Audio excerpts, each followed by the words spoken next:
السلام علیکم ناظرین کرام، میں آپ کا دوست جنید خان اور آپ دیکھ رہے ہیں علم صوفیانہ۔ تو ناظرین کرام، میں پھر سے حاضر ہوں آپ کے سامنے ایک دلچسپ اور اہم معلومات لے کر۔ تو ناظرین کرام، چلیے سلسلہ شروع کرتے ہیں۔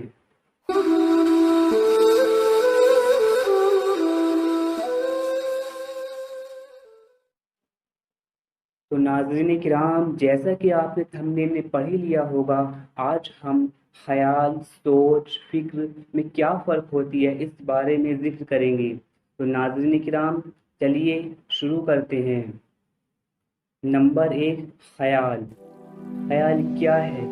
ناظرین کرام، جب انسان کے اندر خود بخود بے اختیار کوئی امیجینیشن، کوئی تصور پیدا ہوتا ہے تو اسے خیال کہتے ہیں۔ اور خیال اچھا بھی ہو سکتا ہے اور برا بھی ہو سکتا ہے۔ یہاں تک کہ روایتوں میں آتا ہے، حضور پرنور صلی اللہ تعالی علیہ وسلم کے پاس صحابہ کرام آئے اور عرض کیا، یا رسول اللہ، ہمیں ایسے ایسے خیال آتے ہیں، اگر بیاں کر دیا جائے تو ہم قتل کر دیے جائیں۔ حضور پاک نے فرمایا، جب آپ کو خیال آتا ہے تو آپ کیا کرتے ہو؟ صحابہ نے عرض کیا، یا رسول اللہ، ہم جھٹک دیتے ہیں۔ تو آپ صلی اللہ تعالی علیہ وسلم نے فرمایا، یہ بہترین ایمان کی علامت ہے، یعنی جب آپ کو گندے خیالات آئیں تو اسے جھٹک دینا بہترین ایمان کی علامت ہے۔ اگر آپ کو گندے خیالات آئیں اور اس پر اڑ گئے تو یہ ملامت ہے۔ نمبر دو، سوچ۔ یہ سوچ کیا ہے؟ ناظرین کرام، جب کوئی انسان ارادتاً، جان بوجھ کر، انٹینشنلی کسی شے کے بارے میں تصور کرتا ہے تو اسے سوچ کہتے ہیں۔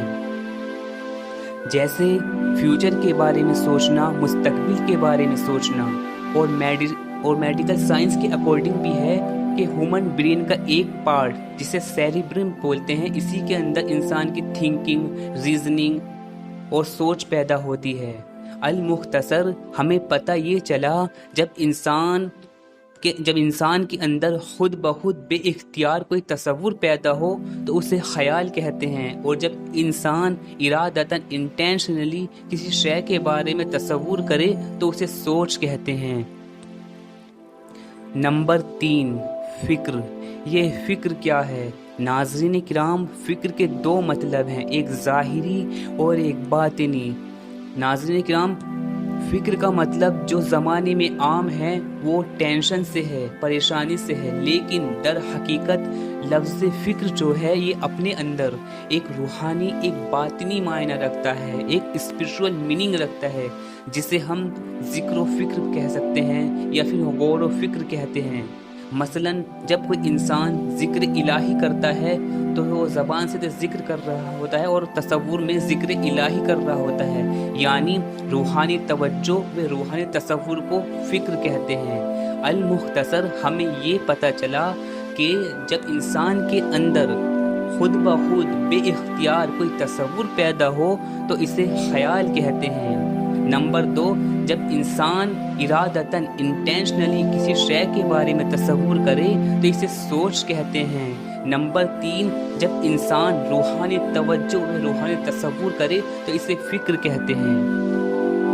تو میرے عزیزان محترم، امید کرتا ہوں آپ کو یہ جانکاری پسند آئی ہوگی، اور اس سے بھی زیادہ اہم اور دلچسپ جانکاری حاصل کرنے کے لیے میرے ساتھ جڑے رہیں۔ اپنے چینل علم صوفیانہ کو سبسکرائب کریں، شیئر کریں، اور اپنے دوستوں کو بھی شیئر کریں۔